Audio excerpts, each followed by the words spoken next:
The Longevity Secret: 5 Daily Habits from the World's Blue Zones. You can start today. Have you ever looked at the calendar and had one of those moments where you just couldn't believe the number staring back at you? Where you still feel that vibrant, energetic person inside, but maybe your body or your energy levels are telling a slightly different story?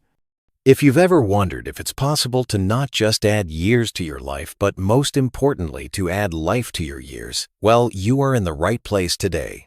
For years, I was fascinated by these far-off places known as blue zones. You may have heard of them. These are rare, scattered pockets around the world where people routinely live to be 100 years old. And not just that, they live with incredible vitality. We're talking about people in their 90 seconds, still gardening, still walking miles to see friends, still laughing and dancing and fully engaged in life. And for the longest time, I thought, well, that's wonderful for them. Must be something in the water. Or just good genes. But as it turns out, I was wrong. The real secret isn't found in a remote, hidden location. The secret is found in their daily habits. After diving deep into the research, I discovered that the centenarians in these blue zones, places like Okinawa, Japan, Sardinia, Italy, and Nicoya, Costa Rica, they all share a handful of powerful, yet surprisingly simple daily routines. And the most beautiful part? These aren't complicated diets or exhausting workout regimens. They are gentle, purposeful ways of living that we can all start weaving into our own lives, starting today. Let's start with the first habit, and it might just be the most important one of all. It's not about what you eat or how you move, at least not directly. It's about your reason for waking up in the morning. In Okinawa, they call it Ikigai. In Nicoya, they call it plan de vida. But in both places, it translates to the same powerful idea: the reason I wake up in the morning. Your Ikigai doesn't have to be some grand, world-changing purpose.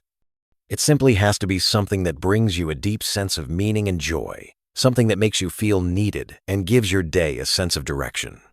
Studies have shown that having a strong sense of purpose can lower your risk of heart disease and dementia, and it significantly contributes to a longer, happier life. So, I want you to think about that. What is your Ikigai? What is that small, beautiful thing that gives your day a spark? Hold on to that thought, because it is the very first pillar of longevity. Now, let's move on to the second habit, and this one is a little more tangible, but just as profound. It's about moving naturally. Now, when we hear exercise, many of us picture a gym treadmills, weight machines, maybe a spin class. And if you love that, that's wonderful. But for the people in the blue zones, that's not how they stay fit. They don't have memberships or personal trainers. Instead, they live in environments that almost force them to move without thinking about it. Their lives are seamlessly woven with gentle, constant movement. They have gardens to tend. They walk to the market or to a friend's house. They knead their own bread. This isn't about high-intensity workouts. It's about what scientists call non-exercise activity thermogenesis. But let's just call it background movement. So, how can we bring more of this natural movement into our own lives? It's about making small, conscious choices. It's parking at the far end of the parking lot and enjoying the walk to the store. It's taking the stairs instead of the elevator for just a floor or two. If you have a garden, spend a little time each day weeding or watering. The goal is to break up long periods of sitting with little pockets of movement throughout the day. This consistent, low-level activity is what builds a resilient body that can carry you gracefully for decades to come. It's fascinating, isn't it? To think that something as simple as knowing your reason for getting out of bed and choosing to park a little farther away could be such powerful tools for a longer, healthier life. It feels almost too simple, but that's the beauty of what we can learn from the world's longest-lived people.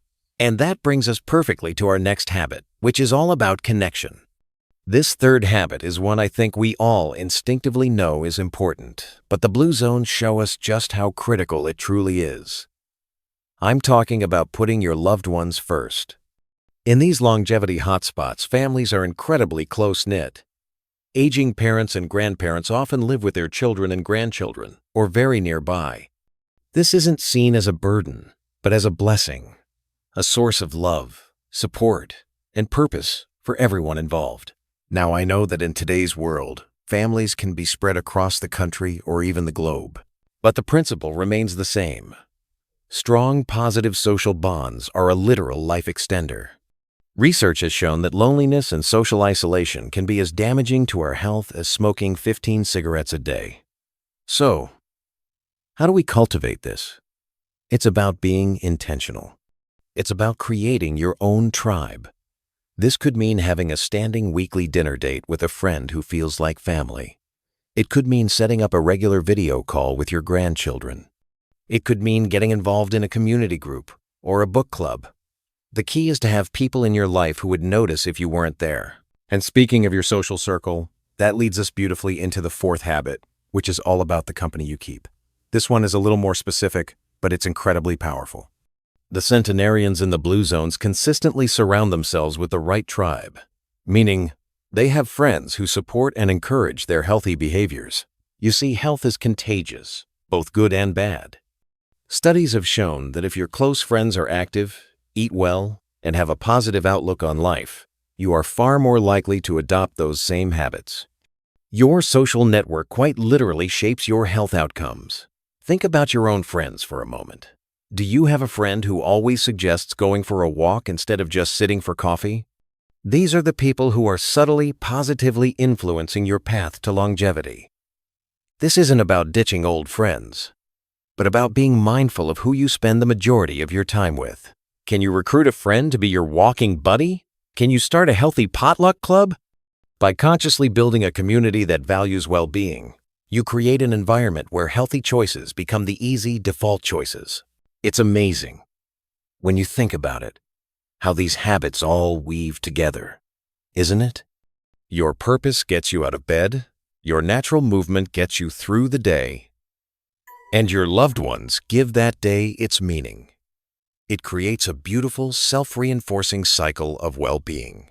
But there is one final, essential ingredient that fuels this entire cycle. It's the fifth habit, and it's one that many of us get very, very wrong, especially with all the confusing diet advice out there. This last habit is about how we eat, and I promise you, it's simpler and more enjoyable than you might think. In the blue zones, they follow a principle I like to call the 80% rule. It's a gentle, mindful approach to eating that comes from Okinawa, where they have a saying, hara hachi bu. It's a reminder to stop eating when their stomach is 80% full. That last 20%? That's the difference between feeling satisfied and feeling stuffed. A wonderful way to practice this is to simply eat a little more slowly. It takes about 20 minutes for your brain to get the signal from your stomach that you're full. So, try putting your fork down between bites. Savor the taste and texture of your food. Have a conversation.